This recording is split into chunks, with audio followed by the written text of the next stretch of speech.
ইমাম বা মৌলানা সাহেবদের জন্য জারি হয়েছে নতুন নির্দেশিকা।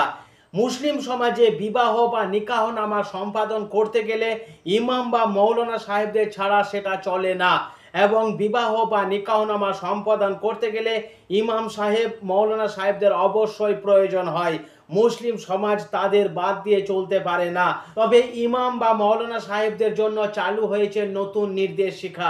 যে নির্দেশিকা যদি তারা না মানেন তাহলে তাদের বিরুদ্ধে আইনানুগ ব্যবস্থা নেওয়া হবে, এমনই নির্দেশ জারি করা হয়েছে ওয়াকফ বোর্ডের তরফ থেকে। মুসলিম সমাজে বিবাহ সম্পাদন করতে গেলে ইমাম বা মৌলানা সাহেবদের অবশ্যই প্রয়োজন। তবে কোনো এক বিবাহ সম্পাদন করার সময় পাত্রপক্ষ বা কন্যাপক্ষ ইমাম সাহেবকে হাদিয়া বা উপহার হিসেবে কত টাকা দেবেন সেটা নির্দিষ্টভাবে কোনো কিছু বলা থাকে না। সেটা ঠিক হয় সংশ্লিষ্ট পাত্রপক্ষ বা পাত্রীপক্ষের পরিবার যেমন দিয়ে থাকে তেমনই।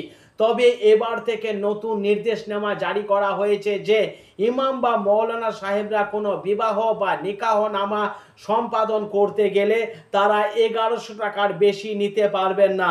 যদি কোনো বিবাহ অনুষ্ঠানে কোনো ইমাম বা মৌলানা সাহেব 1100 টাকার বেশি নিয়ে থাকেন তাহলে তাদের বিরুদ্ধে নিয়ম মাফিক ব্যবস্থা নেওয়া হবে, এমনই নির্দেশ জারি করা হয়েছে ওয়াকফ বোর্ডের তরফ থেকে।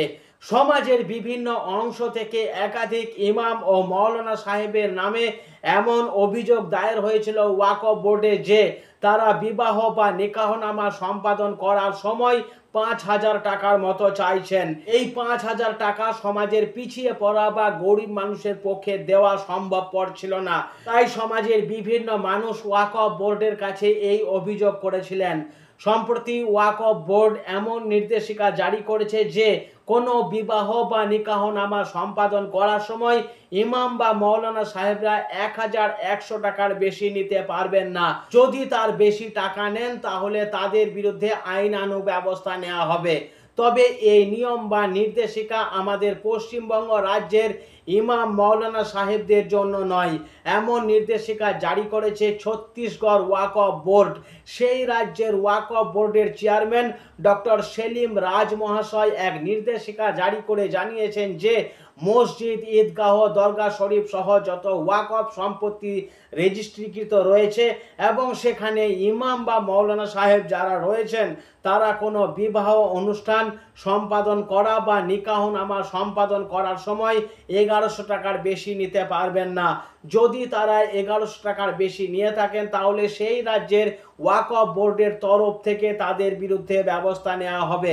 ছত্তিশগড় রাজ্যের সমাজের একাংশ থেকে ছত্তিশগড় ওয়াকফ বোর্ডের কাছে অভিযোগ করা হয়েছিল যে বিভিন্ন জায়গায় বিবাহ বা নিকাহনামা সম্পাদন করার সময় ইমাম বা মৌলানা সাহেবরা 5000 টাকার মতো চাইছেন, যেটা সমাজের আর্থিকভাবে পিছিয়ে পড়া দরিদ্র শ্রেণীর মানুষের পক্ষে দেওয়া কষ্টকর। এমন অভিযোগ পাওয়ার পর তা সব কিছু বিবেচনা করে ছত্তিশগড় রাজ্যের ওয়াকফ বোর্ডের চেয়ারম্যান ডক্টর সেলিম রাজ মহাশয় এমন সিদ্ধান্ত নিয়েছেন যে সেখানকার ইমাম বা মৌলানা সাহেবরা যখন কোনো বিবাহ অনুষ্ঠান সম্পাদন করবেন সেখানে 1100 টাকার বেশি নিতে পারবেন না। এই নিয়ম অবশ্য ছত্তিশগড় রাজ্যের ইমাম এবং মৌলানা সাহেবদের জন্য। এই নিয়মটা অবশ্য আমাদের পশ্চিমবঙ্গ ওয়াকফ বোর্ডের তরফ থেকে নয়, বা পশ্চিমবঙ্গ থেকে যারা এই ভিডিওটি দেখছেন সেই সমস্ত ইমাম, মুয়াজ্জিন বা মৌলানা সাহেবদের নয়। সম্প্রতি ছত্তিশগড় রাজ্যের ওয়াকফ বোর্ড সেই রাজ্যের মৌলানা সাহেব এবং ইমাম সাহেবদের বিবাহ বা নিকাহনামা সম্পাদন করার সময় তাদের হাদিয়া বা উপহার স্বরূপ যে টাকা তারা নিতে পারবেন সেই রকমই এক নির্দেশনামা জারি করা হয়েছে, এবং সেটা ছত্তিশগড় রাজ্যের ইমাম এবং মৌলানা সাহেবদের মেনে চলতে হবে। আপনারা দেখছেন মহির কলম। মহির কলম চ্যানেলে ইমাম মুয়াজ্জিন সংক্রান্ত একাধিক ভিডিও আমরা আপলোড করে থাকি। আজকে তুলে ধরছি ছত্তিশগড় রাজ্যে ইমাম এবং মৌলানা সাহেবদের জন্য সেই রাজ্যের ওয়াকফ বোর্ড যে সিদ্ধান্ত বা নির্দেশনামা জারি করেছে সেই তথ্যটুকু। ভিডিওটি ভালো লাগলে কমেন্ট করে জানাবেন এবং অন্যান্য সকলকে জানিয়ে দিতে ভিডিওটি শেয়ার করবেন। আমাদের মহির কলম চ্যানেলটি যদি আপনার সাবস্ক্রাইব করা না থাকে দয়া করে সাবস্ক্রাইব করবেন। আপাতত এটুকুই। সবাই ভালো থাকুন। আসসালামু আলাইকুম।